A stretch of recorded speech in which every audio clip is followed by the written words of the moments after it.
Welcome to the Rugby Biz Podcast, and this is a special preview episode of the Rugby Biz Podcast before South Africa's clash with New Zealand in Eden Park.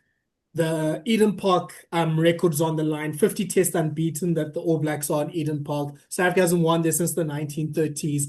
It is the most high stake of high stake test matches ever. And yeah, we've got two teams selected. We had a bit of a pre-match talk or pre-pod talk here, so I think it'll be a very lively discussion from both Kooks and Shaun today. Shaun, maybe let me just start with you. I don't even know where to start with the team because there's so many like changes and additions. So in summary, in the starting team, you have Ardie Savea is back at lock. We have Siya Kolisi and Pieter-Steph du Toit that have returned. We'll talk about the Kolisi and Jean-Luc du Preez thing in a bit. Willie le Roux, he's fit again. He's come back at fullback. There's a few changes on the bench. And Hendrik Wessels is now the reserve hooker for Manus van der Merwe. You've got Lord Dioch who's kept his place, but there's now one less lock. And a hooker's come in. Not that hooker, Ethan Hooker's come in as well to make it a 5-3 bench. Shaun, yeah, I mean, it's kind of the team. I mean, we was kind of talking about it on Monday. Like, we wanted a 2019 team, basically. It's sort of that, but it's also a few weird and funny surprises, like no 6-2 split. I think there was probably people that thought Mapimpi would start because of Moody's form. Yeah, it's confusing. Yeah, hi everyone. It's I think the best way to describe it is confusing because we are so used to spending all these years like you think you know something, you don't know it. That's how Rassie has treated us in terms of our rugby brains. Like we thought we knew how things would operate, who would start, who would be where, blah blah blah, since 2019, and every time he's proved like all we know is what we don't know. But then like the squad, it's coincided with some dodgy form and dodgy injuries, and not taking an eight. And I know Thala, all of us are going to chat about this a lot, but I know that you don't care that we don't have another eight. Um, it's weird. Like it's just strange. Um, I can understand a lot of it. The one thing I don't understand is Moody at 11. He hasn't played a lot at 11. He played a little bit at 11 beginning of this year, but before that was like 2 seasons ago. So that's strange, especially considering his form. Like there's no doubt that he's struggling a little bit, and it's mostly on defense, which is like probably one of the main things that a outside back needs in the Springbok setup. But also the thing that confuses me and I hate is that whenever Ethan Hooker plays, they have Moody and another 13 there. So I'm like, I'm never going to see my guy at 13 for the Springboks. But yeah, the biggest thing for me, I think the Moody one is the very interesting one, and that's a form thing, and that's Rassie's happy to play guys. He's always believed in them and pushes them through, tries different things. But I think the big thing for me is the 5-3, especially considering Jean-Luc's absence. So that's, yeah. So it's confusion. It's weird. I don't know what they're going to bring. And the other thing I want to say, sorry, Kooks, is we do know as much as all of us deep down in our hearts, we want to win every single game forever, especially New Zealand, especially Eden Park. But Rassie's always had a long-term plan, and often all of our like we can't afford to lose, or I want to see this guy get 100.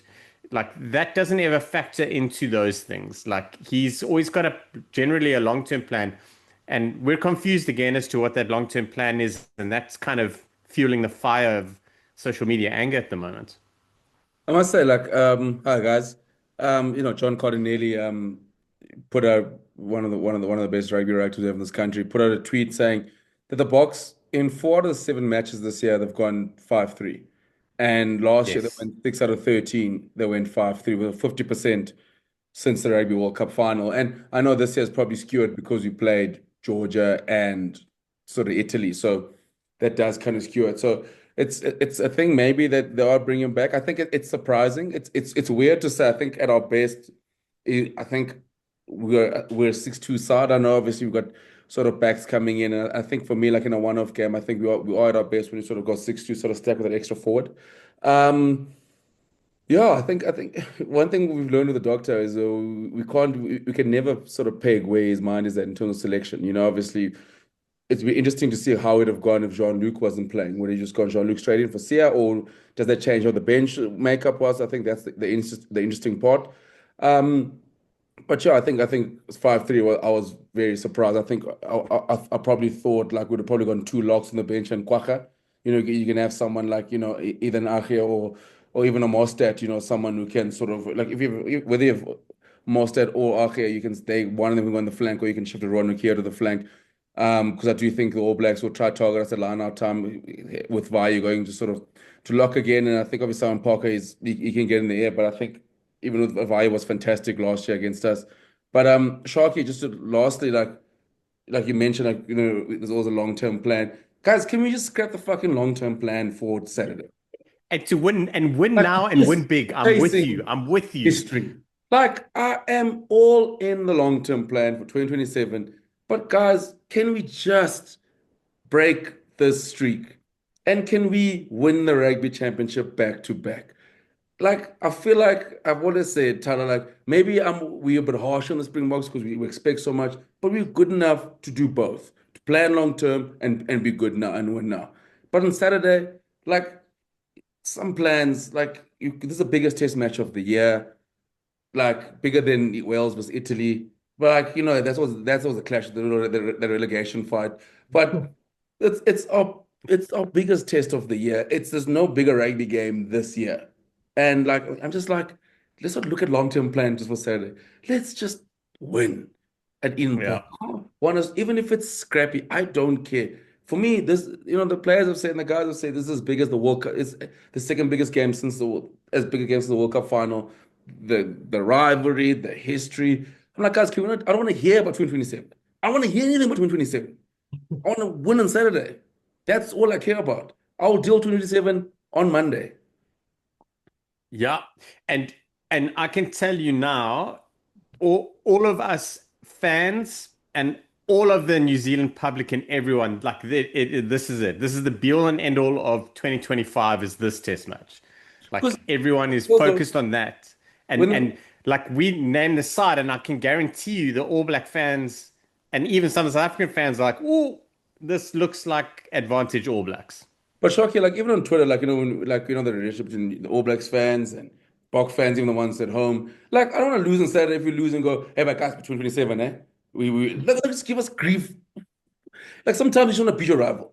Like it doesn't matter when you Yeah. beat them, whether you've lost 10 games straight or whatever. You just want to beat your rival team. That's all you want to do. Like it doesn't matter where you are in the pecking order, where if they can be first in the country in the world or we're fifth or vice versa. You just want to beat the All Blacks. You want to beat your rival. Yeah. All I care No, about and break the streak and then go, now there's nothing the All Black fans can say, Springbok fans, like we broke your streak. Like it's done. Like you have nothing. You can beat us in Wellington, whatever. But we broke the streak. yeah.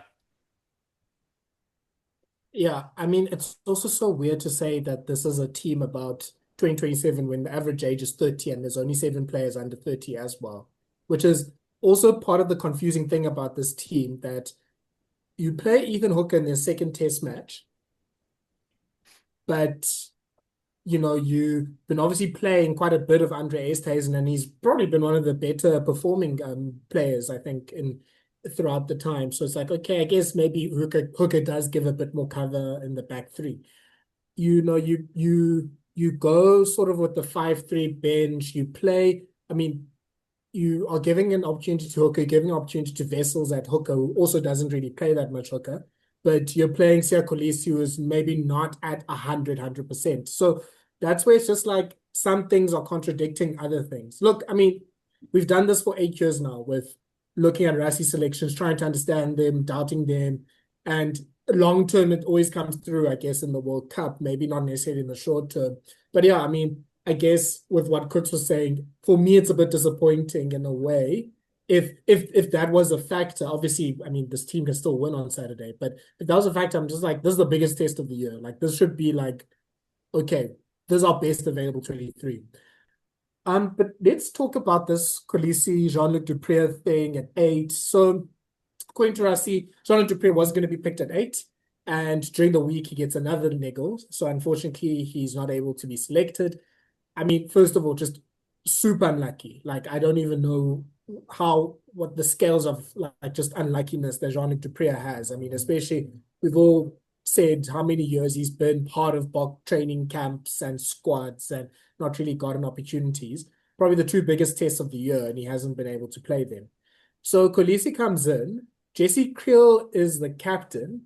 I think on the assumption that Siya Kolisi wasn't going to play this weekend because Kolisi was going to be given another week off. Apparently on Twitter, there's some conspiracy theories that Kolisi will be withdrawn at the last second for Achia Snyman or maybe for Jean-Luc du Preez. I mean, yeah, it's all fun and games. Kooks, yeah, I mean, we talked about the loose forward cheer from the first test against Australia. I think we kind of disagreed. I was like, I actually don't mind their performance, but I will say though, if we are going to be playing a tighter game, then number one, that means Pieter-Steph and Siya should be like ruck hawks and just be cleaning out people and just play a lot narrower than what they were doing in Johannesburg. And yeah, number two, I mean, I know Marco van Staden is not the best like carrier and contact in the world, but he's pretty good. So yeah, load him up with 8-10 carries and let him do his thing. Like I guess there's a way of making this loose trio work. Yeah, 100%. I mean, first of all, like I think Jean-Luc du Preez, like whoever's got the voodoo doll on that oak, stop. Like enough's enough now. Like what more oak do you like? He's been so unlucky, and there's been other tests he's been to play. He goes home for his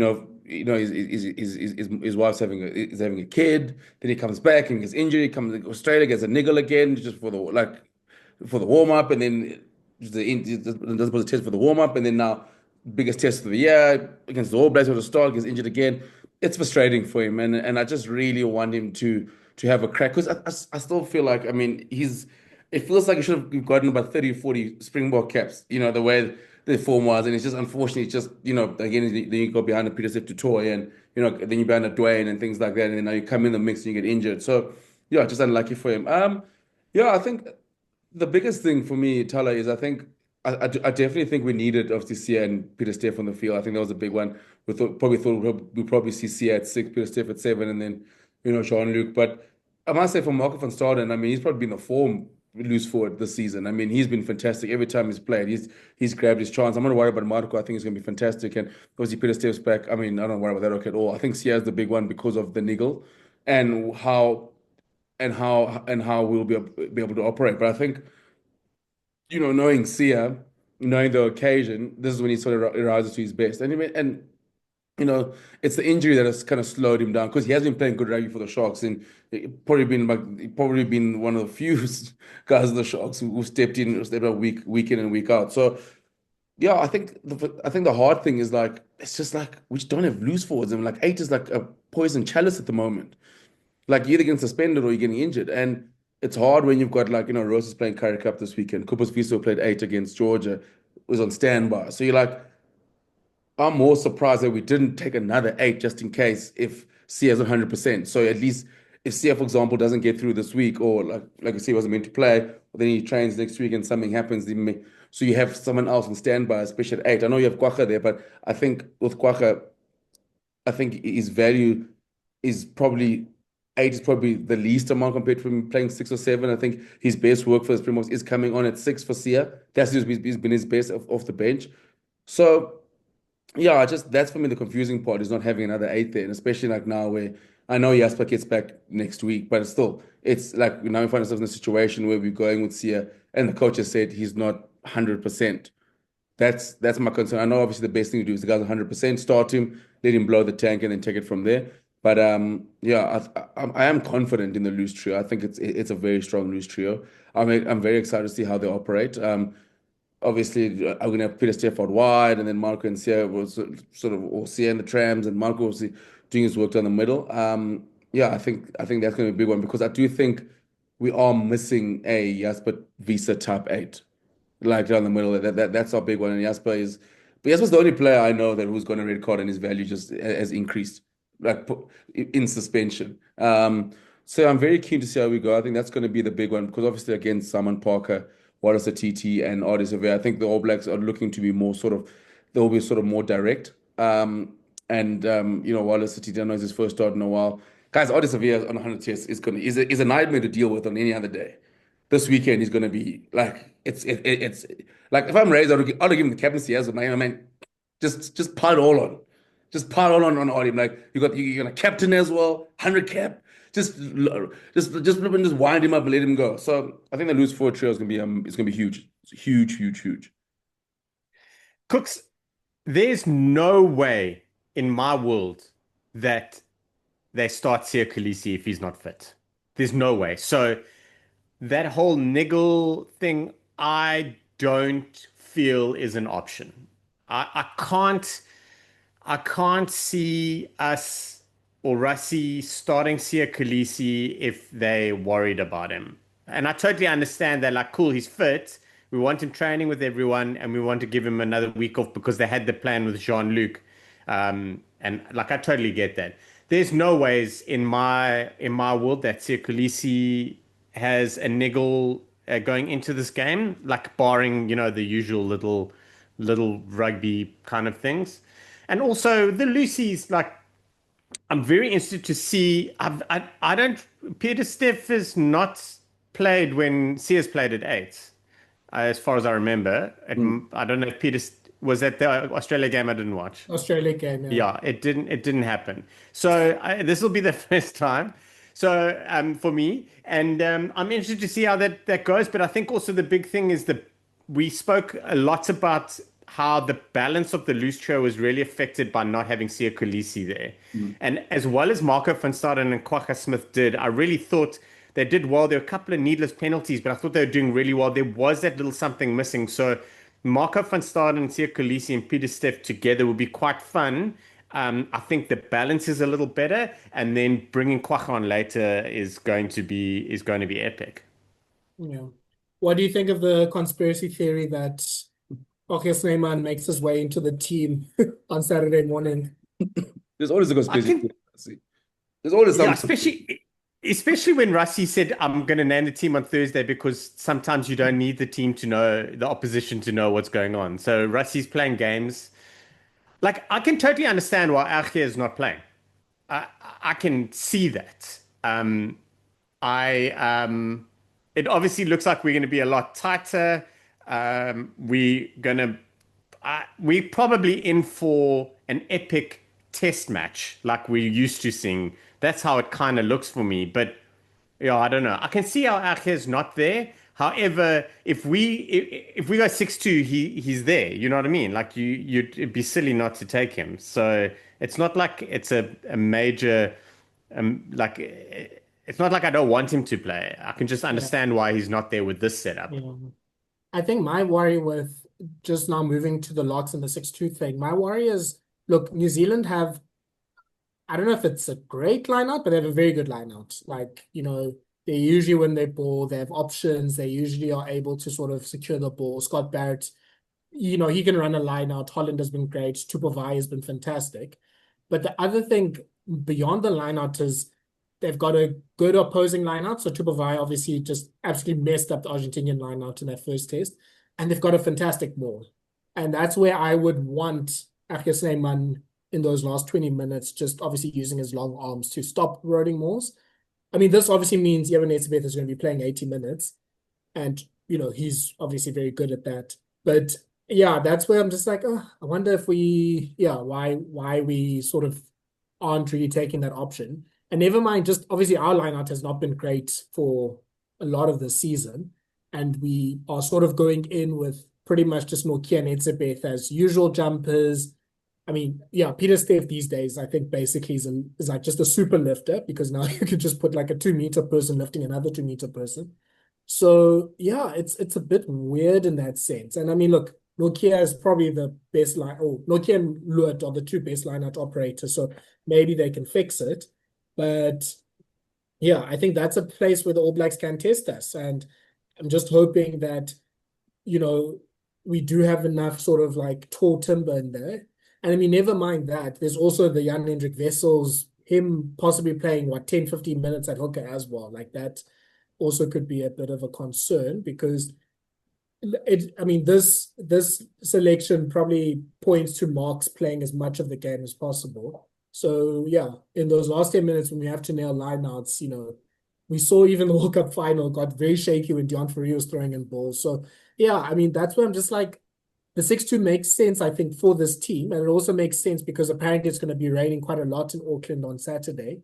So that's why I'm just like, this is kind of the perfect game for 6-2. You have all of your locks fit, unlike last year, and we go with extra center. So it's like, oh, I'm not sure. But yeah, Kooks.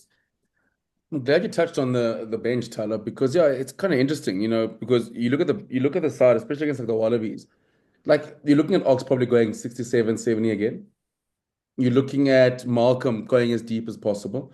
And you're looking at, and obviously you got Thomas Tutoy and Volko. I think Volko, the option of Volko on the bench worked out nicely against the Wallabies, and it's going to be a massive battle because I think the All Blacks have got two fantastic uh, props as well. I mean, set of props, so that's going to be a massive battle at scrum time. I think the thing that worries me is whenever we go 5-3, especially like now, especially in this game where I think we are at our best when we have a 6-2 with two locks on there, on the bench. I think that's when we are at our best. And my worry is that now is we can allow Oaks to sort of empty the tank and have a big 50 minutes, and then you've got the second or third best, fourth best player in the world in that position coming off the bench. Whereas now is you know, you're going, okay, cool, like we need to stretch a Malcolm, stretch a Ox, and stretch, guys like, Peter Steph's probably gonna go 80 as well.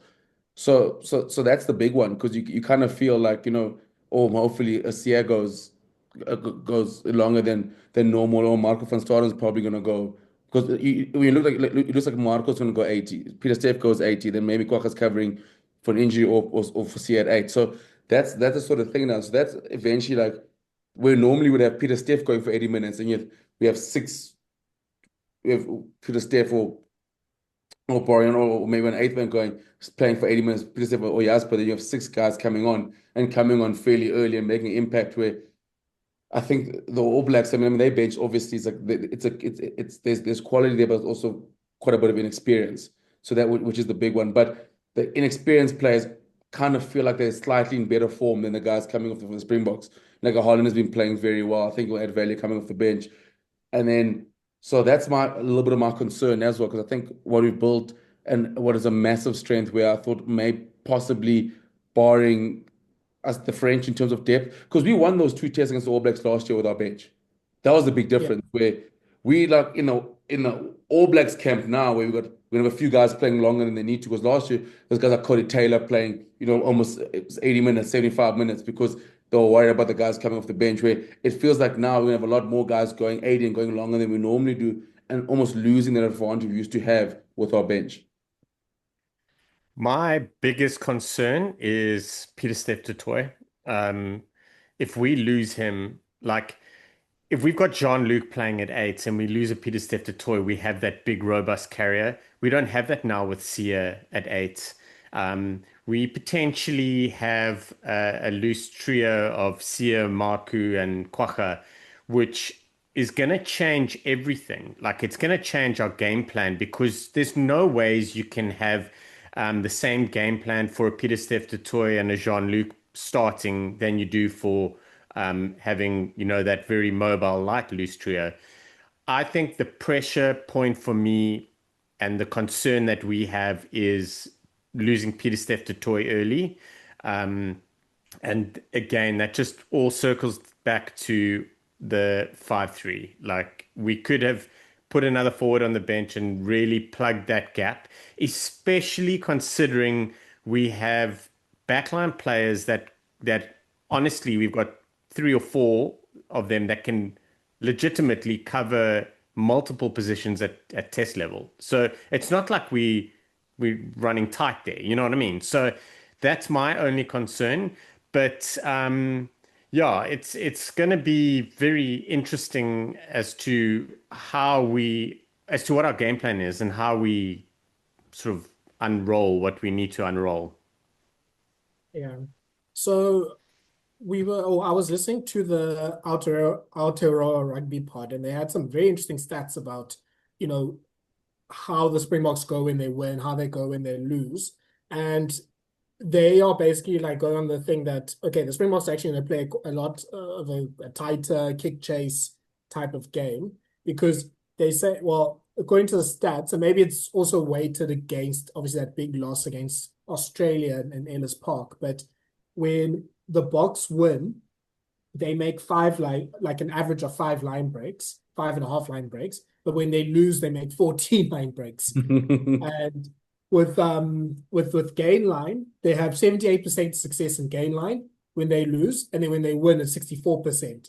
And they're basically like theorizing that, okay, maybe it kind of stretches them too much, and then the mistakes come, turnovers happen, and that's when teams can go on the counter-attack, which is pretty much what happened in the Australia game and in the Argentina game last year, where we kind of went all guns blazing. We scored a lot of points. Then the red zone accuracy sort of fell off. And then that's when now a team like an Argentina or an Australia or whoever are able to capitalize on mistakes, score breakaway tries, and then put the pressure back on the Springboks. So they're like, okay, well, they clearly are going to go for a tight game, a kick chase game. I mean, obviously, Pollard is there, so that's usually a sign for that. I think Moody was probably picked ahead of Mapimpi for chasing those high kicks. Obviously, New Zealand hasn't been great with fielding any high balls in their Argentina tour and even when they played France. So I think Moody was kind of played to sort of chase down against, well, maybe they thought it'd be Savea, well, he's injured, I think. But then with Emoni Narawa, so just being able to sort of use his tall body for that. It's And not like Mapimpi's terrible at that. no, Like no, he's no. excellent. I agree. That's I think he's the probably weird better. thing. Yeah, he's incredible at it. Yeah. And having the likes of Hooker there who can play 13 plus Delendi who can play 13 if you move Sasha to 12, like the Moody that can play 13 is not really a viable argument. So there's a plan there. There has to be. Yeah. So I'm wondering if it is going to be kind of the game plan we saw in Cape Town. A lot of kick chase, using that to get into the territory, big focus on the rucks, big focus on cleaning people out, playing it tighter so that we don't sort of play it onto the touchline and now it's just one person and, counter ruck or turnover opportunities happen. And trying to limit as many places as possible where the New Zealanders can sort of pick up the ball and sort of turn it over. Yeah, I think that makes sense. But also, and I mean, John Cottonelli was also saying about like when Rassie picks a 5-3, usually talks about trying to cover the backfield and using that for kick chase and having the energy for a kick chase type of game. So maybe that is a part of it as well, is knowing that, okay, backline player is going to be sort of doing these shuttle sprints up and down. So maybe we need Hooker to be able to replace Moody or JC, well, captain now, but whoever in the middle of the game. But yeah, on the other hand, you also like, well, it's also still a lighter team, and you're playing in Eden Park, you're playing in a pretty wintry thing. So are you going to be trying to run it out? I guess there's that confusion as well. But I mean, I think most of us think, depends on what Rassie thinks, but I think most of us think the way that the Boks beat the All Blacks is by playing tight and by playing sort of the classical Springbok game. But I mean, Kooks will go to the All Blacks now. I kind of think that also they don't mind that. And at the moment, I think they kind of want a more sort of controlled, tight game and sort of take their chances because they just don't really have the game breakers anymore. But I think for the Boks' sake and sort of limiting mistakes, it shouldn't be like sort of if we choose between Cape Town or Joburg test against the Wallabies, choose the Cape Town route. Yeah, I think the All Blacks is kind of a weird one. You look at the test last year in Cape Town; they kind of went more direct than they were in Joburg. I think because the conditions were different, bit of rain. But I've always believed in one thing: you can't outbox the box. And I think with the All Blacks, it's especially this weekend is I think and under Razor, the way he plays. I mean, obviously, I think you look at the way they played against Argentina in their first test is probably that's the carbon carb. That's the game plan they want. That's the sort of structures they want. They're kicking a little bit more safe piece, maul, and then listen, they've still got enough game breakers there that can hurt you. The Will Jordans if they turn it on, and like they've still got enough quality, which All Blacks will have. Like obviously, it's not the superstar game breakers you said, but they've still got enough quality to rip you to shreds. They can still put together a 50-minute three-try period where, Will Jordan runs through you, or, a Gordon Barrett turns on, or Jordy Barrett does something. So they've still got that. That's going to be the interesting element, where sometimes I feel like the Springboks we also slightly lean towards it. So it feels like a matchup of sides almost trying to play the same way, which is going to be interesting, because I feel like the Springboks at their best against in the Cape Town test is when we are suffocating, when you do kick a lot more, when you do obviously rely on set piece and kick chase, and then obviously try and suffocate and get us out and get playing rugby in the right half, and that's what 100 gives you. And 100 obviously, which is his greatest trait, is in knowing which kind of 100 to put on and which kind of Springbok side do you want to put on. Are we going to be the side that wins 15-12 like we won against Wales in the semi-final in 2019? Is that side that rocks up in the final of 2019 when we got the front foot ball and 100 throws around and Willie's there? That's a big thing for me. Willie at 15 shows that if needs be, we can be a little bit more expansive. Needs be, we know the access of Willie and Pollard is that they're very good when they play together. Which I'm not surprised that Willie is starting this weekend. So I do think that with the way we play, there is an element, if we do want to go wide and have strike power. Obviously, we have the quality there, and Willie does bring that. But I also think Willie is in because Willie is also a fantastic kicker. Yeah. And the All Blacks have been under pressure with the whole week. It's been what do you call it? It's high balls. Can they catch high balls? Narawa's in, and that's why I say Reach's drop. Are we going to catch high balls? You just don't want to go in a Springbok test match worried about high balls. I don't care who the Boks are playing or what Boks side it is. Tony Brown, no Tony Brown. You don't want to walk in a test match and going, oh, I wonder if a guy can catch high balls. I'm against the Boks. With Willie le Roux, Henry Pollard, and Grant Williams, especially the way Grant's kicking. That's not with Moody, with Colby chasing. That's not a place you want to be. So I do expect us to be kicking a lot more. And the All Blacks now sort of have got to find a way to negate that, because the Boks will sort of bring that. Hence why, the way we played in Cape Town. I think the way we played in Cape Town is the way I kind of see us want to go. I think that is our natural evolution. And then I think is to find that balance between obviously spreading it out wide and then obviously when to kick and when the right time to kick. And I think with this side of the 100 that we can get that right. And I think with the bench, Thala, we can be guys coming in to make sure that if a Moody gets tired, there's hooker who can chase up and down.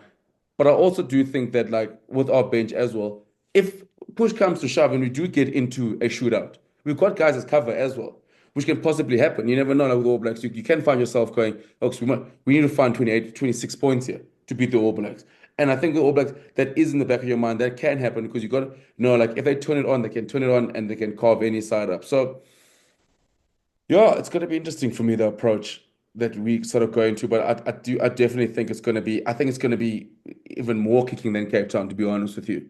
And because of the way the sort of All Black, and I think for me, it's the Boks is still fantastic on turnover ball. It's if the All Blacks don't get those high balls, then you have a Grant Williams running at you, a Jesse, a Colby, a Moody, really picking balls up and coming in at 10. So that's the thing with the All Blacks, which they got to worry about. And I think that high ball thing for them is a massive issue. If we go to the All Black, it's a massive issue, and that's why you're seeing a 110 and a Willie at 15. Like if you Scott Robertson, they're not even hiding. You're getting bombs. That's why Wayne Smith's there. You're getting bombs, and they're coming in full force. Yeah. And I kind of think on the sort of the other side, the Boks are trying to mitigate their weaknesses in their backfield, which are just seems like positioning has just not been 100% in the last few tests. But again, Thala, you mentioned like positioning has been an issue. Like you don't have positional issues in the backfield when Boden Barrett's playing a 10. Yes. Like that's not the 10 you want to have like positional issues with in the backfield. That's about then whereas with Willie, like say what you want to say about him, position he's always been fantastic. Like that's one thing about him always been. But again, you're right. Like hopefully that does come around, because you don't want to be put him back on the field. Like and the way he kicks, you can rip books to straight, and you know they're gonna be looking for those kick passes. You know they're gonna be looking for those kick throughs. You know, like that's how they always try to get around us. You know they're watching the tape of how the Wallabies got around us, which is a concern. You know they're watching that, and spacing behind was an issue. And unfortunately, you're doing that against Boden Barrett at 10, which is not a fun place to be.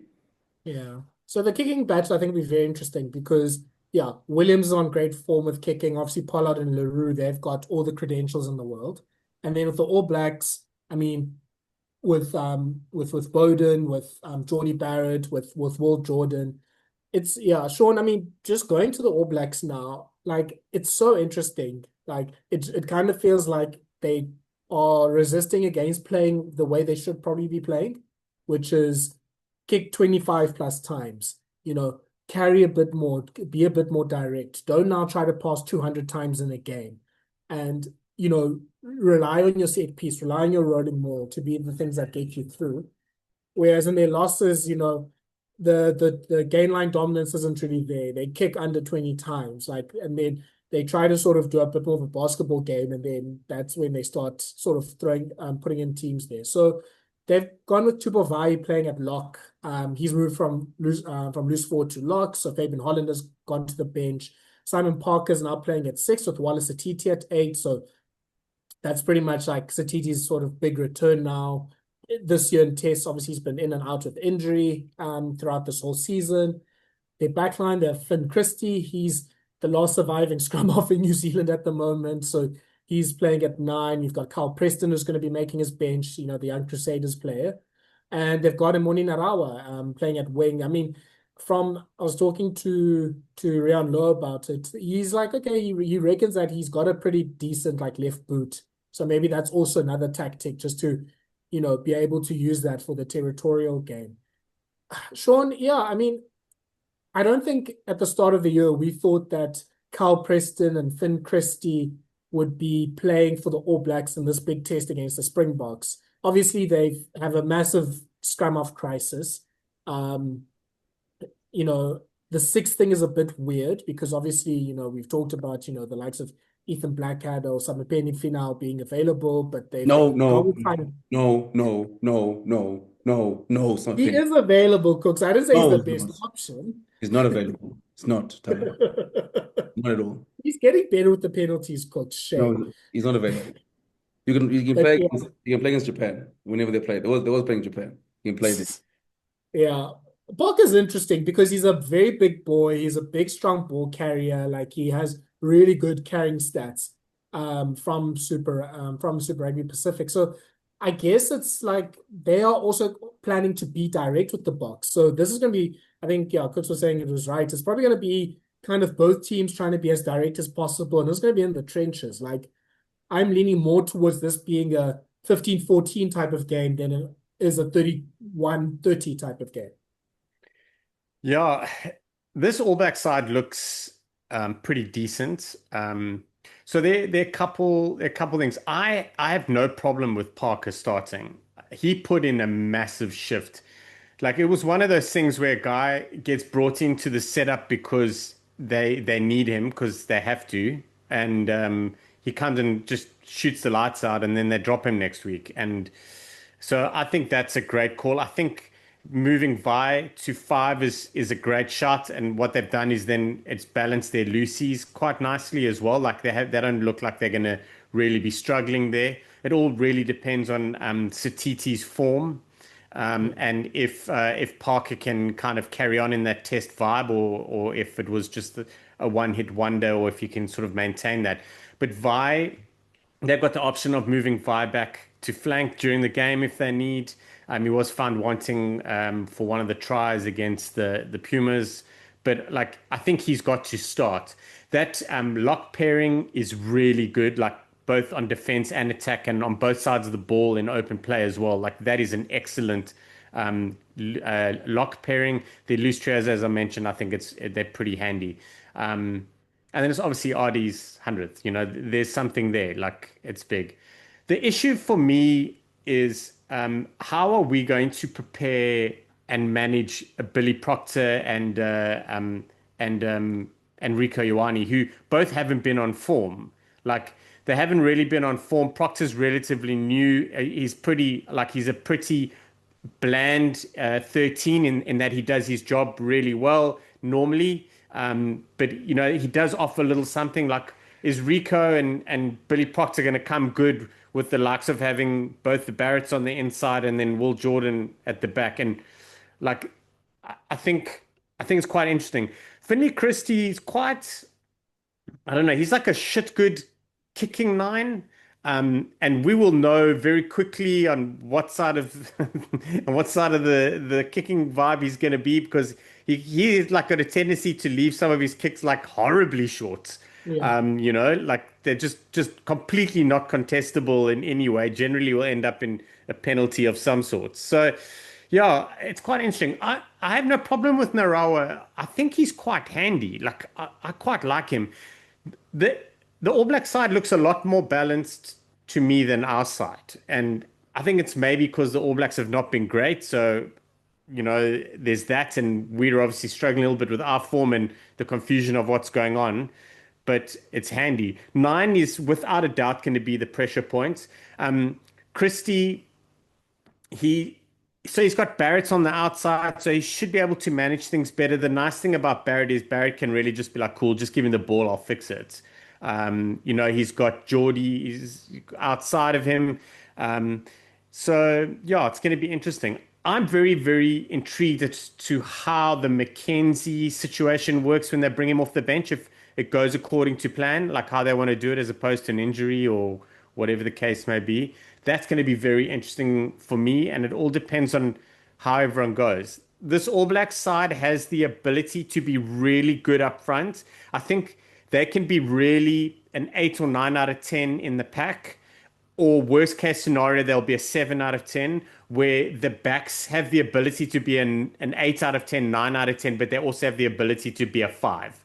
Yeah. So I'm quite interested to see how that balance works. But this is their final for a number of reasons. The RD Century, the Eden Park, the current form and the heat they're getting, and it's the Springboks. Like it's massive.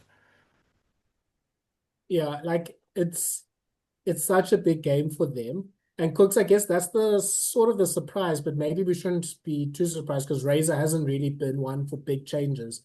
I was thinking maybe something different would be done. Maybe the Simon Parker thing counts as different, but during the week people talk about maybe Ruben Love would play at fullback, and then you have Jordan on the wing just to show up the back three. Lester Anuku, he's obviously part of the squad. He could have been an option as well. And I mean, yeah, he's kind of got with the tried and tested. And yeah, I mean, yeah, is who's under the more pressure between the two? I think in some ways you can kind of say both can sort of hide behind injuries. Like the Boks have quite a few injuries, especially in the front row. Bonambi's not available, the loose head props, and et cetera, et cetera. New Zealand are on their eighth choice scrum half. But, is there going to be a coach that's under more pressure if there's a loss this weekend, if this ends in a 2-0 defeat, Cooks? I think it's Razor, to be honest with you. I think he's under the most pressure. I think you look at Rassie. I think the frustration, I think, in South African fans is that we just haven't been playing well. I think that's the big one. We just haven't been playing well. Obviously, like, I don't think a loss in New Zealand does anything to sort of upset the apple cart. With Rassie, the plan is obviously for the three-peat. I think that's the leeway that he's bought himself. Whereas I think with Razor, it's like, okay, cool, this is year 2 of this thing. You are meant to be our savior. Like, we waited for you all this time, and you're getting the similar result that Fozzie got. So, like, what are we doing here? I think that's the crossroads, the All Blacks. I don't know how the All Blacks are going to play.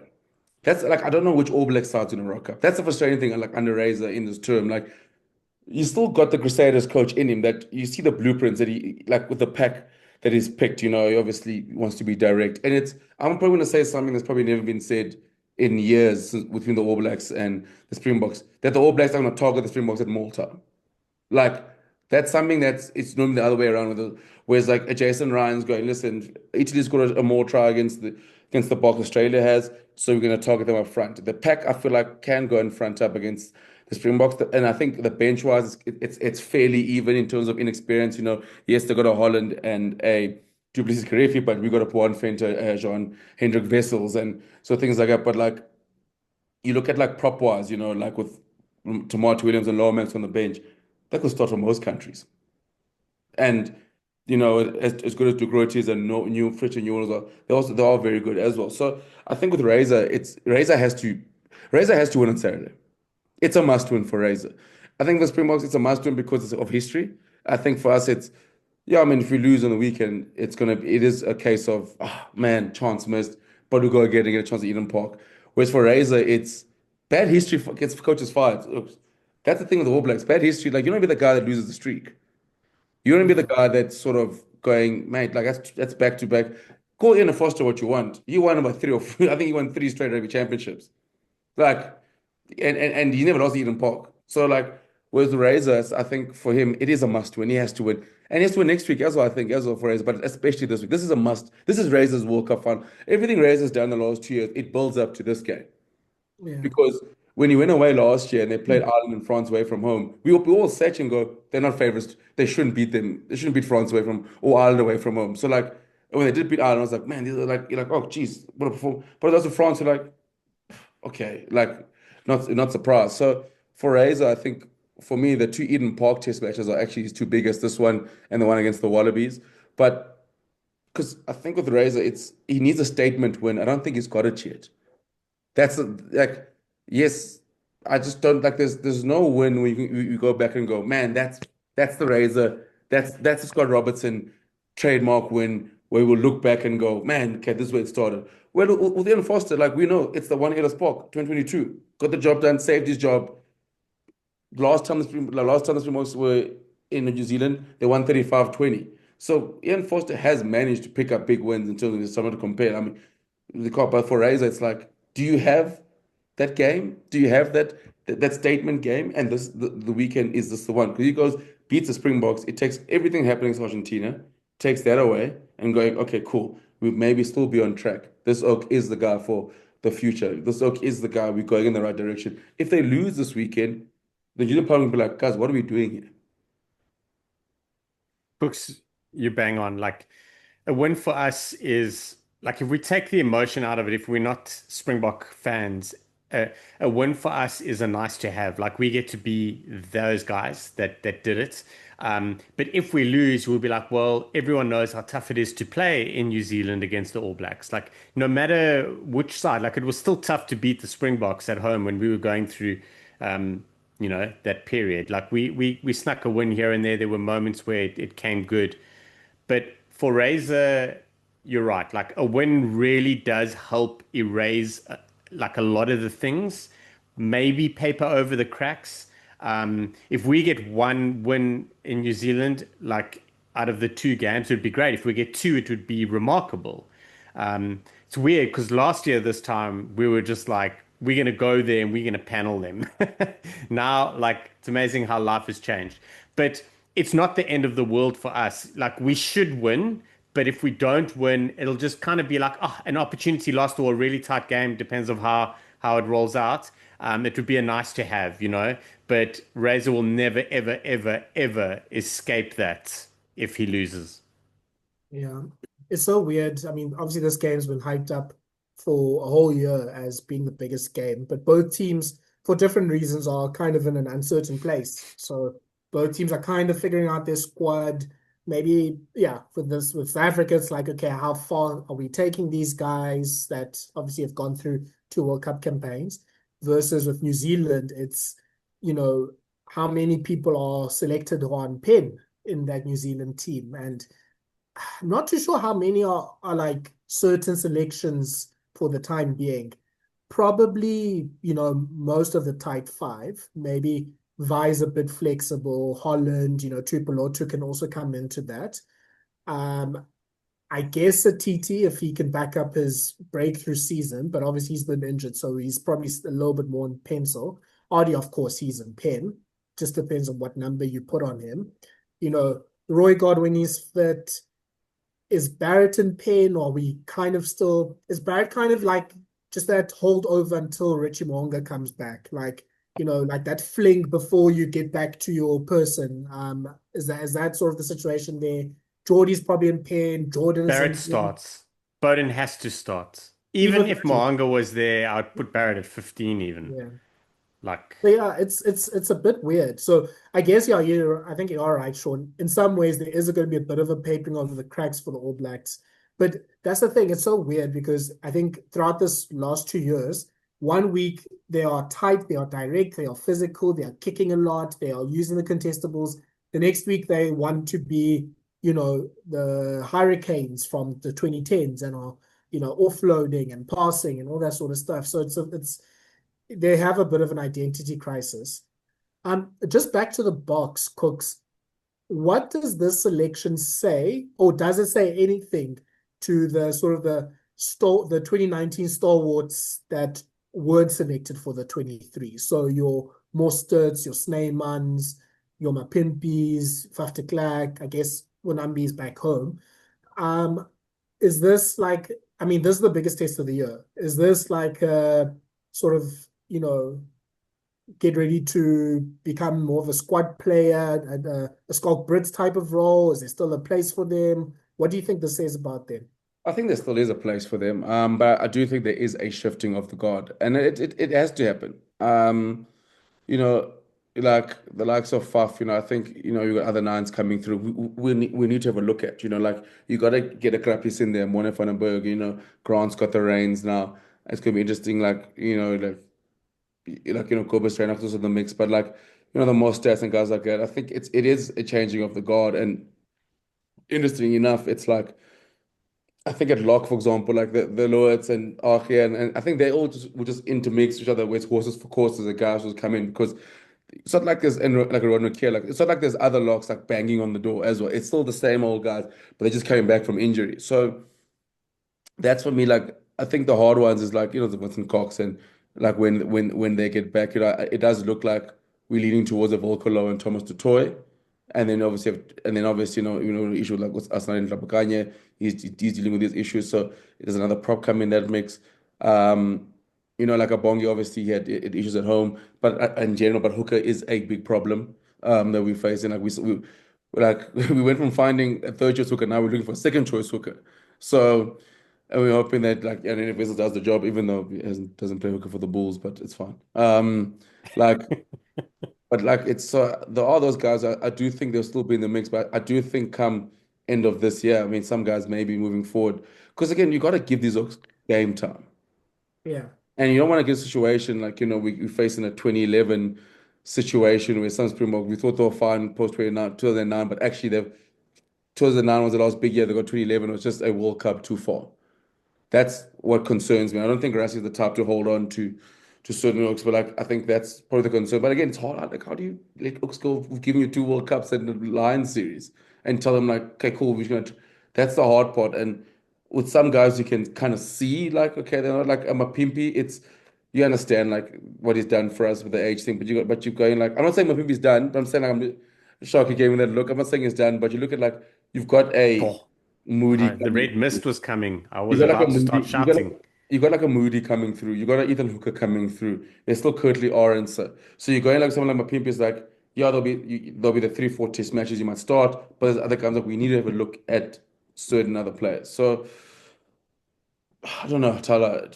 Like I do think some guys we got to sort of start moving forward, and it's natural. It's a natural course of evolution Yeah. into players. And I just don't want to fall in the trap of we just kept too many guys and then we kind of hit the wall post. So hit the wall in 2027, the same way Ireland's hit the wall in 2020, 2025. I just give some shade. I had to. You know me. Someone's gotta catch some strays for no reason. Yeah. The big thing for me, and I think something that is, I think it's a big positive, is we've got guys like that whole Dwayne Vermeulen Rugby World Cup conversation. Like he was like, I'll do anything to go. But form-wise, he got in there. He did have a little bit of stuff in the bank. But if you look at like Mapimpi now, Mapimpi and Willie le Roux are great examples. You're like, okay, cool, guys. Everyone's like, we've got to do away with them. But you can't just turn around to a guy and say, listen, you're not available anymore. Like these guys still want it. They're still hungry. The best part about the Mapimpi and the le Roux is they are realistically putting pressure on guys to start. If Mapimpi started this test match, no one, like you would moan about it, but you could never argue that it wasn't on form or that he doesn't understand the systems, etc., etc. So that's quite cool. It keeps the guys in the mix and also helps integrate them out. Like it's pretty good for them. Like they're not there just for shits and giggles. They're there and adding massive value, and Yeah. that's really key. It's about we don't have the luxury of having that with all of our positions, and I think that's where the concern comes is we need to start plugging those holes because like I know Bonampi's got a lot of heat lately, and I don't know if it's justified. Like some guys are getting heat because people are just like, well, they're too old there, we have to get rid of them, and then they start nitpicking everything. Where like he could still do add value, he could still get involved. Jesse Creel's been getting so much heat today. It's been wild. Like it was the most bizarre thing, but there's a whole bunch of that stuff happening. And if we've got guys that are there, which we're doing, Rassie's definitely looking at other players, other people. The Andre Esthuizen at 12 a lot more. Then we've obviously got Willemse and Sasha to figure out if they're going to play 12 or maybe Andre. I don't know. We've got 10 options. We've got 9 options. Like there are guys there that are getting a chance, but then some of the old boys are just literally outperforming them and saying, listen, we're not going down without a fight. And that's what people need to understand. This is not a case of I'm completely overlooking Grant Williams because Faf must start. It's a case of Grant Williams is going to play. Faf is gone on tour because we need backup, and we'll see how it goes because there's no one else really there. So throw Fluff in there, man. Bring the guys back. Put him on the wing. 5 10 Faf. Polly, 1500. Come on. Just one last Sorry, razzle. what? Did you say 1500? I mean, sorry, Willie at 1510. Bring the guys back for one last dance, Tyler. One last dance. Yeah. I was thinking we're gonna do a last dance for Auckland. Like I thought it would be just basically 2019. Let's do the dad's army. Let's roll back the clock. Yeah, I guess Shaun, you hit it on the head a bit late on your answers that these players are still outperforming the youngsters that the youngsters supposed to replace. So it's a bit difficult to go, okay, we shouldn't play Monambi anymore when there isn't a second choice hooker standing up still. I mean, we've talked about this now for years. And, similar, I think, with maybe some things are happening at lock or at centre, whatever the case is. There's still, I think, and maybe that's the point we're making just with the 23 is I don't know if the 23, this 23 is just not as strong as our 23s maybe in 2023 or in 2019, just because of partly injury, partly form, all that sort of stuff. And that's where now a Malcolm Marx or a Oxen Chair or a Eben Etzebeth is like, okay, we have to now play 60, 70 minutes. And that's fine. I mean, look, if Hope Rogers and Babalo Lacha can play 80 minutes, Eben, you can play 70 minutes. So, like, that's all good. And it's against the All Blacks. You don't even need to ask. He'll want to. So, yeah, I guess that's the thing now is this now requires a bit more squad management. Like, I don't think we're going to have the all 8 bench players come on at the same time thing. Like, it's just not the sort of the level of quality that, we maybe had before. So that's it's going to be quite interesting. Like, both teams, I think at the start of the year, we thought this was going to be number 1 versus number 2, all in hot form, all have like beaten everyone before them. But it's New Zealand who haven't really had a good game this year, except for except for the second test against France. A 13 France, might I add. And us, where we were like, oh, we're great against Italy and Georgia. And then, Australia comes in and now we're in a bit of a crisis. So it's so weird, like in a good way, because I think this will make this game either very exciting or very tense and nervous. Probably both. Where it could be just like that tight or mistake-ridden type of game. Or it could be sort of like one where, both teams are going to be sort of doing brilliant things, but also doing stupid things at the same time, which I think are the best games as well. Yeah, I don't know. Like, should we do? Yeah, let's see. I mean, Kooks, I think in terms of a prediction, I still think the Boks have a better side, but yeah, hoodoos are hoodoos for a reason. So I think the Boks being better than All Blacks is still not enough to overcome the All Black hoodoo for this week, and then we lose this one, we win next week in Wellington. That's kind of how I've thought about this. What do you think? Oh, Thala, I know you're going with your head in this one.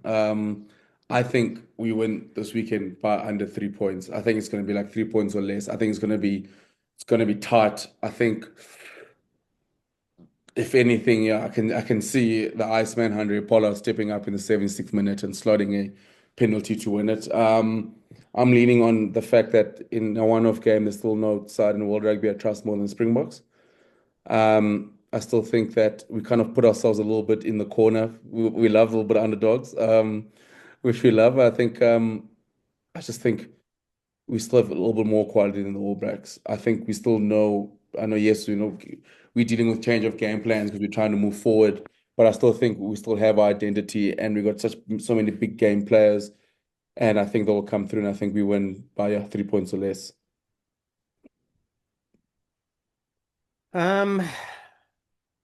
I hate these. This hinges on the All Black back three. We can be competitive. They can be competitive up front. I think they should be okay in the halfbacks. Like Bowden will balance out Christie if he doesn't have a good game. I think they'll be fine. The back three is the big one for me, and how not necessarily if they're going to be in form, but how they are managed by the opposition and put under pressure. And yeah, I agree with you, Kooks. It's not going to be a blowout for anyone, and it's going to go down. I don't want to give a prediction. It's going to go down. Both sides are still going to be able to win it with 5-10 minutes to go. Yeah, it's going to be exciting. I think that's one thing we can all agree on. Gents, let's talk about the other Rugby Championship game this weekend, and that's Australia versus Argentina. For Kooks and for everyone's benefit at 6:30 South African time, so you'll be waking up nice and early for that. Cheddar melt burger for breakfast. Kooks, I'm jealous, bro. Yeah, Kooks will be opening up Spur, so just look out for him. He'll be the one setting the grill and getting your cappuccinos ready. Yeah, I mean, big changes I think from the Wallaby side is Michael Lynagh almost said. Tom Lynagh back at fly half. I mean, Michael Lynagh being back at fly half will be big news. Andrew Kellaway, he's going to be playing fullback. Tom Hooper's filling in for Will Skelton, which means we have Valentine, McWright, and Wilson back together as a loose trio. And on their bench, they've got James O'Connor and Filippo Dalgunu. Whereas with the Pumas, I guess the big thing is Santi Carreras is playing at fly half. They've still rotating their loose trio, so now Gonzalez starts and Oviedo's on the bench. They've got Boris Wenger, who's making his debut at loose head, and Corey Marchetti, I think, also doesn't have that many caps, so they're still trying to find, I think, solutions at prop. Yeah, I mean, this is sort of Shaun, this is like the prove it derby. Like, can you back up the big wins and the big performances that you had the last few weeks? Because I mean, we've said this for the last few years about both teams. They can win an odd game, but then they can be absolutely horrible the next game. I mean, Yeah. Argentina can be, beating New Zealand, then lose by 20. So this also is like, I genuinely don't really know which one is going to be, who's going to be the more consistent between these two. Yeah, it really is that. I quite like the Wallabies 4-8 setup. I think they're pretty handy. Having said that, the Argentina 4-8 is pretty handy, especially their loose trio. But it's weird. It's 100% comes down to, back up, like prove that you are that good and go back to back. The Kellaway to 15 is not a hassle for me. I quite rate Kellaway after thinking he was dog shit. Like I didn't think he was ever going to play Test rugby. So there's that. I'm clearly don't know what I'm talking about, but I think he's quite handy. I think he's a great option if he's in form, and it sort of creates less movement in the back line. They don't have to move too many guys around, because if they needed to move Suali'i to 15, they'd have to bring another 13 in. I think it's more a case of like, let's make less changes and cause less sort of hassles. The bench for Argentina is probably the sticky point, and specifically the front row. And then, yeah, like Tate McDermott coming off the bench, the man's a machine. But it's so interesting. There was an argument about whether White should be in the squad at all and all that. And I think White, since coming back from retirement, has really shown why he's first choice. And then they've got great balance with McDermott coming off the bench. So the Wallabies are looking good, and I think if the Wallabies lose this game, it would probably be an upset if they were really honest with themselves, because they should take it, but it could be a lot closer. it could also be a 40-point swing. Yeah, I mean, look, the Pumas bench has actually well, with Ruiz, Wenger, Correa Machete, Moyano, Prisciantelli, and Elizalde. Six of them are pretty much on less than 10 test caps, pretty much. I think Yeah. almost all together. Like they're all relatively inexperienced, in their early to mid 20s, like basically all trying to sort of make their way into the team. Boris So, Wenger is just want to say he is going to be someone that's going to be around for a while, but he is very green. yeah. The thing is he's pretty talented. Yeah, I mean he plays. I think he plays the Super Rugby Americas, right? I can't remember for which team.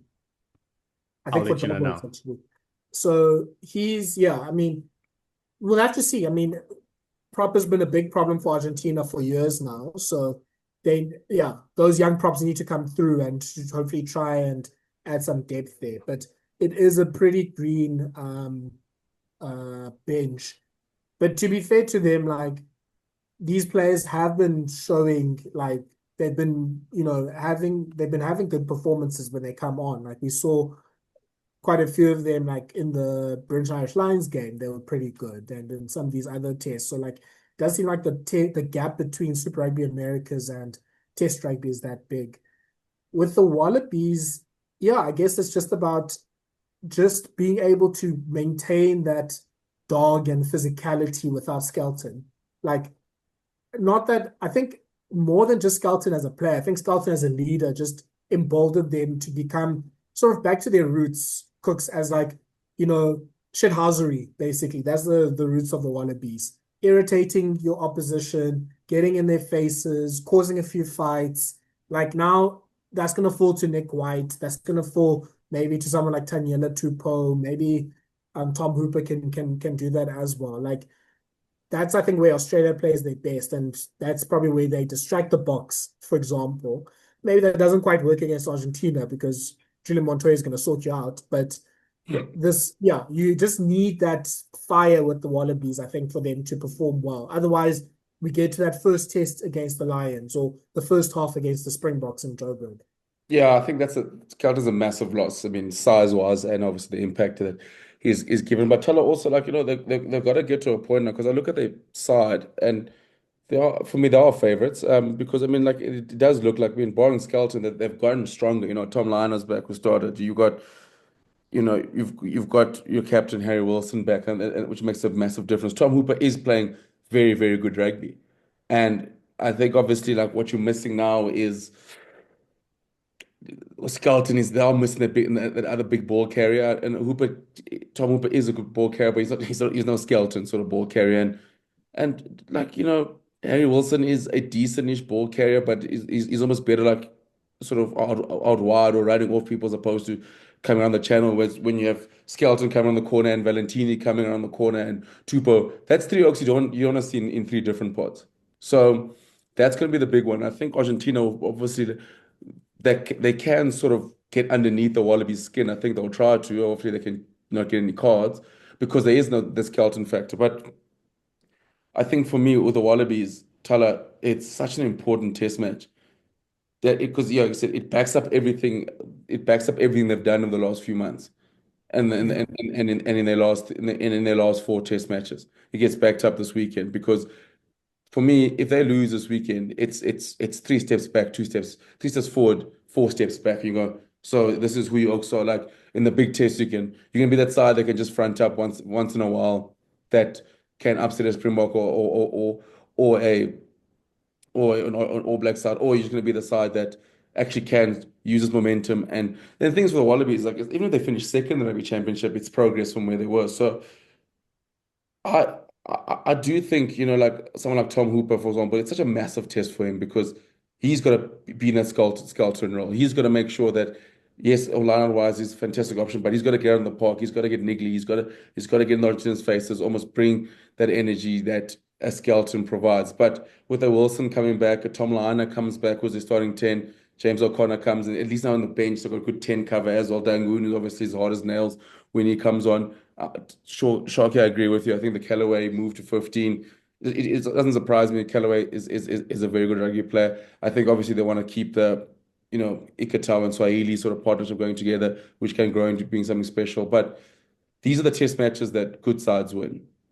It's easy to be the underdogs and have the back against the wall and keep fronting up. But now, can you be a home favorite when all expectations are on you to perform well, as opposed to the Lions, like, oh, you're gonna lose 3-0 and then you front up. So I'm keen to see how they go. And for Argentina, Thala, it's also like a weird one, because if they win both games in Australia, you're going, oh, this is Argentina we've been waiting for. This is the side we've been waiting for the last couple of years. So they're both in a position of, like, it makes the test match so intriguing, because they're both in positions where, okay, they really are moving forward. Can Argentina back up win against the All Blacks by potentially getting 2 wins in Australia? And they're more than capable of doing it. It's just not like, it's, can they get themselves to that point, and can they string together 3 good test matches in a row? And Argentina, we know that's a tough ask. So it's I love what you say. It definitely is the prove it derby. Um, I am leaning towards the Wallabies. I just really hope that they can just continue this momentum, because there's no ways the Wallabies can come beat us here and then lose to Argentina at home. Because then Sharky, the game that you didn't exist will make me even more angry. It would be so typical though from both sides, like just beating South Africa, just beating New Zealand, lose by 20 points now in Townsville or whatever. Like you obviously saw last year, Australia went to Argentina, beat them the first week in a tight game, big win away from home. Next week they cop 60 points. So, anything is possible with these two teams, which makes it very interesting, but very frustrating, I think, for their fans as well. I mean, obviously the pressure's on Australia. They're the ones hosting. They need to be able to back these things up. I think they can even argue themselves out of just winning one. Like if they win one, that's at least good progress. I think for both of them, just don't lose by a crazy big margin with a bad performance. Like if it's 2 really good games, you win one, you lose one. I think people can look past that, especially with I think with the Wallabies, like this is a good Argentina team. There's no real embarrassment losing away from at home to them. So yeah, for both their sakes, we hope it's not like a 40-20 type of thing. Argentina still seems to have that. Maybe Australia kind of losing that now. So we'll see how that goes. Gents, I've been told that the top 14 is starting this weekend. I thought it ended 2 weeks ago. Of course it is. Of course it is. You are top 14. Can you just read the room? Just chill. Like we're in the Rugby Championship. Like, just relax. Yo, top 14. I'm surprised that it's not in like on week 3, actually, to be honest with you.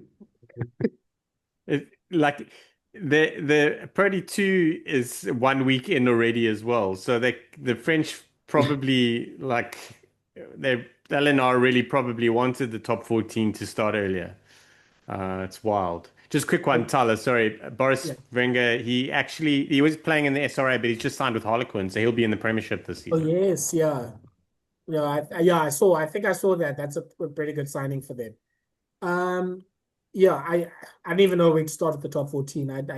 I'm shocked that it's starting right now. But I guess it's September, and I mean they have to play for 11 or 10 months in a year, so you might as well get started at some time. So yeah, that's a full weekend of top 14 rugby is happening. We have some Currie Cup happening. Can you guys confirm it is relegation this year? So Western Province is going to be playing in East London and George and I don't think so. Potchefstroom. Let me actually look. I mean, there might be relegation, but it might end with Western Province. So like all the conversation around Western Province bringing in the Stormers URC players, all the conversation I saw was about how it would mess up Boerland's chances of making the quarterfinals, or semifinals or playoffs, whatever, but not around bailing them out of shit. So I don't think there is, but I speak under correction. Yeah, because I mean, well, they can't do anything, Western Province. They're officially going to be last on the log because they have to make 9 points in this last game, and obviously they can't do that. It's only now Boerland could now fall behind Lions and Cheetahs and Pumas. And if I'm not mistaken, I think this is part of the players' agreement with the Players Association that the URC players can only start playing from September like as like URC warm up in the Currie Cup, because otherwise you have that situation from 2 seasons ago when Jake White was playing Ronald Keir for 12 months in the year, and I think he played some games there in like in Wilderklaver Festival as well. Like, so you want to just make sure that the URC players just get some. And then Varsity Cup in February. Yeah, he was playing for Tux as well. Like, it was crazy. So I think this game is kind of like that, and then whatever like semis and finals are like your URC warm-up game. So that's why Yeah. now the Province and Sharks But the look, Sharks are playing Saracens though in a warm-up game. because they're not going to be in the semi-finals, so they need Yeah. to organize games. Okay. Relax. Um, Wow, that is such a straight you jab relax. into the teeth. We actually organize proper games for our sides to play for URC, not being the host of Poland there. But yeah, it does look like it. I mean, I think the Lions obviously their players came back early because obviously they didn't make the playoffs. Sorry, Rian. So they could come back a week earlier. But yeah, shame if you're Poland, you're like Province, like what the hell, man? Like we're trying to win, trying to qualify. They're like, I'm all in for like even if Province didn't have this like players thing, I'm all in for petty rivalries. Like you're not gonna the qualify semis on our watch. You're down the road from us. There's no ways. If I'm not going to the semi-final, you're not going. So here's some even roast for you. And Dion Free, good luck. Yeah. Awkward if Poland wins. Awkward if Poland wins. Very, very, very awkward if Poland wins. I mean, obviously we know that Western Province have no problems with stealing from Boland or redrawing the maps so that they can get more Boland players for Craven Week. So yeah, there's a long-standing rivalry between those two sides. I mean, look, with the stuff that's happening with the Welsh Rugby Union and them possibly cutting 2 teams, if Boland plays their cards right, they could see themselves in the URC in a season or two. Yeah, potentially. Pumas and Griquas would be pissed. But also, don't forget, like with Poland, they got the backing. You know, they got money that's being pumped in there. But you're right. I mean, I think Jimmy Stonehouse is only going to retire from coaching when the Pumas and the Griquas get leave the Pumas and the Griquas. But when they mention the cheaters, they'll be like, so again, so stuff us again. Like this is a leapfrog. Like the side just comes back into the Currie Cup mix, and there's a leapfrog us to play URC. Oh man, poor cheaters. I mean, they were trying to get into Super Rugby the other day. They're playing in the Western Force. I don't know, man. I feel bad for everyone staying in the guys. SA Rugby will send the Kings into the URC before they send anyone else besides cheaters. It's between the cheaters and the Kings. Then everyone else must just win a Currie Cup Division 5 first or something. So yeah, I mean, speaking of the URC, SA Rugby with the announcement that now they are shareholders in the URC, which means that they'll be earning money from the URC rights. Big news for players, which means they'll be flying business class to URC games from now on. Anyway, And that's probably the biggest change. So does our 2-year clock to be really good start now? Yeah. Pretty much. Now we're gonna get squads of 60. That's what I'm talking about. Champions Cup, here we come. Ooh. Imagine after this we go and like make semi-finals and finals in the Champions Cup this season, and then next season we like start winning it. It would that would be like the start of the next World War. We'd have to ask New Zealand and Australia to come help us. We're gonna start using this our shareholder money and to be like, we got Andre back. Let's bring Colby back. Come on, just bring all the boys back. Let's make URC great. Let's make it how it is. Like derbies now. It's just all Springboks. Like bar the one oak who's just travel overseas. Like there's no need for Zoom calls. Don't have alignment camps because everyone's back here because we got shareholder money. Like that's what's gonna go. Like just go rock Toulouse one day. Just buy something from overseas. Ardie and go on loan. You love Sia. Go spend a year in Durban, buddy. How good, hey? You don't have to go to Leinster. You can come and chill under Table Mountain for a while, or you can go to KZN. I like this. That Pont at Boland will be very interesting. Yeah, 100%. Listen, if you ask the fans, they'll tell you they need another 9 after Godle Masimla did what he did 2 weeks ago against the Sharks or last week. No, but like it would be cool. I mean, obviously, whenever, but I'm keen to see what that kind of changes for for the teams and the unions, and especially as shareholders, and now we're getting this extra cash coming in, Yeah. which we do need. So More finals. yeah, very good article. Yeah, very good article from Craig Ray, kind of breaking down the money. It basically, because URC was actually loaning us, or not loaning, but like giving us money for like a travel allowance. So now that we have to pay our own travel, it pretty much means there's about 20 million rand, more or less, that's left for the clubs, for like players or coaches or improving of the infrastructure. So Per I mean, union. it looks like it, yeah. Or and let's say 15 million actually. I think that's It'll be funny because it's like No less than more, a no million more euros. Boerewors rolls in the corridor for the Lions. it'd be Yes. funny if the bosses go like, you know what, Oaks, you got to choose one. I can, maybe bring back Arge to South Africa, but we get Boerewors rolls. So you got to decide. You got to choose one. Arge comes back, we back in the mix, or Boerewors rolls, boys. You got to choose one. Yeah, it'll be interesting because I think that money changes a lot for the Lions because now there's almost no excuses. You have to keep, the Ntlabakanyes, the Horns, the Van der Bergs, and like they can sort of be like a core squad that stays together. For the Sharks and the Storm, Sharks and the Bulls, I mean, 15 million, 15 to 20 million probably gets you like one or two marquee players like these days. So Hey, someone's going to pay Franz Fenter. Dude, I'm more worried about what Jake White's going to do with his money. Like, that Oak's been on a spending spree before we got bonuses. Well, to be fair, I mean, like, remember Jake's gone, Sharky? Is he gone? Have I been? Yeah, What do you mean he's gone? He's fired. You're on program. Fine. I thought he was still in the mix there. You're Akawan is there now in the mix. See, like, Of course. I know. I remember.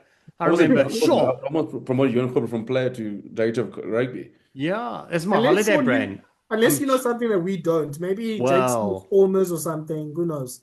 yeah, completely. Yes, yeah. I kind of like just like Yeah. put that away in my brain. My brain was like not happening. Thala- Well, Thala- maybe now Akkers is going to be like, well, actually, I saw what my predecessor did. I'm also going to go buy 1,000 people. Maybe what's it, Sharky thought that Jake did what you call that in the NBA, like go from coaching to like president of basketball operations that Jake did. I'm fired, but I'm I'm the president of rugby. That's what I'm doing. Director of rugby, Jake White. Yeah, I don't know if Ackerman would have come back for that. Like that would have been too much. Yo, I completely avoided that. I just deleted that from my brain. So did the Bulls fans, don't worry. Yeah, to me, we weren't able to travel to the URC final because of the lack of funds. So that's where I've left last season at. I just saw that Johan Safontein is going to be playing his first Currie Cup game in probably close to a decade this weekend.